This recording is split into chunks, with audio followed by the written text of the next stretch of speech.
കേന്ദ്രം സംസ്ഥാനങ്ങൾക്ക് നൽകുന്ന നികുതി വിഹിതം ഉൾപ്പെടെയുള്ള വിഷയങ്ങളിൽ റിപ്പോർട്ട് തയ്യാറാക്കുന്നതിനായി 16ാം ധനകാര്യ കമ്മീഷൻ ചെയർമാൻ ഇന്ന് കേരളത്തിലെത്തും.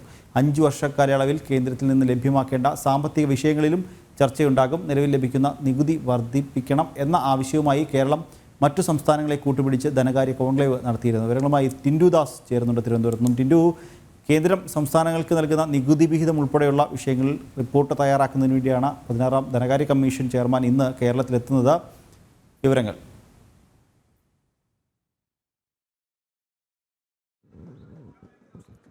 നിഖില, 2026 ഏപ്രിൽ മാസം മുതൽ കേന്ദ്രത്തിൽ നിന്ന് ലഭിക്കേണ്ട നികുതി വരുമാനത്തെക്കുറിച്ചുള്ള ചർച്ചകൾക്കും മറ്റ് റിപ്പോർട്ടുകളും തയ്യാറാക്കുന്നതിന് വേണ്ടിയിട്ടാണ് 16ാം ധനകാര്യ കമ്മീഷൻ ചെയർമാനും അംഗങ്ങളും ഇന്ന് കേരളത്തിലെത്തുന്നത്. കൊച്ചിയിലെത്തുന്ന അംഗങ്ങളെ മുഖ്യമന്ത്രിയും ഫിനാൻസ് മിനിസ്റ്ററും അതോടൊപ്പം തന്നെ ചീഫ് സെക്രട്ടറിയും ഉൾപ്പെടെ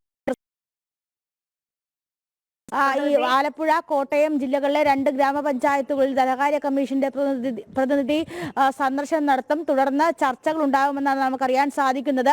നിലവിൽ കേന്ദ്രത്തിൽ നിന്നും കേരളത്തിന് ലഭിക്കുന്നത് 20% മുകളിൽ നികുതിയാണ്. ഈ നികുതി 50% കൂട്ടണമെന്ന് ആവശ്യപ്പെട്ടുകൊണ്ട് സെപ്റ്റംബർ 8-ാം തീയതി പഞ്ചാബ്, തമിഴ്നാട് പോലുള്ള 5 സംസ്ഥാനങ്ങൾ ഉൾപ്പെടുത്തിക്കൊണ്ട് ധനകാര്യ കമ്മീഷനെ കാര്യങ്ങൾ ബോധിപ്പിക്കുന്നതിന് വേണ്ടി കേരളത്തിലൊരു കോൺക്ലേവ് നടത്തിയിരുന്നു. ധനകാര്യ കോൺക്ലേവ്.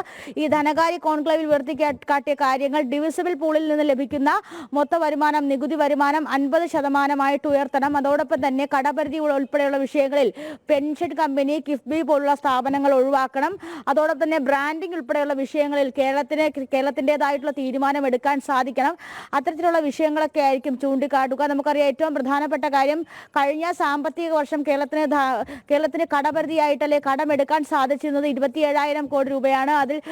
അത് വർദ്ധിപ്പിക്കണമെന്നും ആവശ്യപ്പെടുന്നുണ്ട്.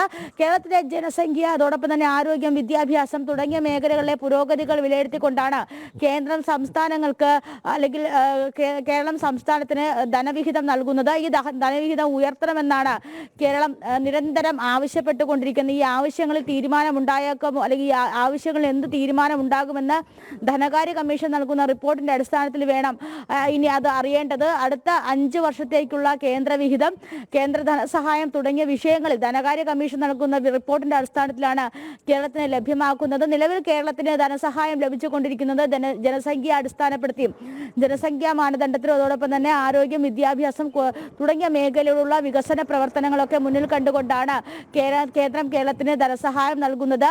ഇത് എത്ര പരിധിവരെ ഉയർത്താമെന്ന വിഷയത്തിലും ധനകാര്യ കമ്മീഷനുമായിട്ട് ചർച്ച നടത്തും. അതിനുശേഷം ധനകാര്യ കമ്മീഷൻ ചെയർമാൻ മാധ്യമങ്ങളോട് പ്രതികരിക്കുമെന്ന് വിചാരിക്കുന്നു.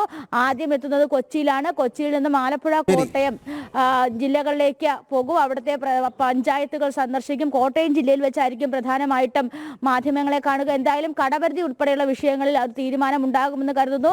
50% നികുതി വിഹിതമാണ് കേരളം ഉൾപ്പെടെയുള്ള സംസ്ഥാനങ്ങൾ ആവശ്യപ്പെട്ടിട്ടുള്ളത്. ഈ ആവശ്യം നടക്കുമെന്നുള്ള കാര്യമാണ് ഇനി അറിയുന്നത്. കേന്ദ്രം സംസ്ഥാനങ്ങൾക്ക് നൽകുന്ന നികുതി വിഹിതം ഉൾപ്പെടെയുള്ള വിഷയങ്ങളിൽ റിപ്പോർട്ട് തയ്യാറാക്കുന്നതിനായി 16ാം ധനകാര്യ കമ്മീഷൻ ചെയർമാൻ ഇന്ന് കേരളത്തിലെത്തും. വിവരങ്ങൾ നൽകുകയായിരുന്നു തിരുവനന്തപുരത്ത് നിന്നും ടിൻഡു ദാസ്.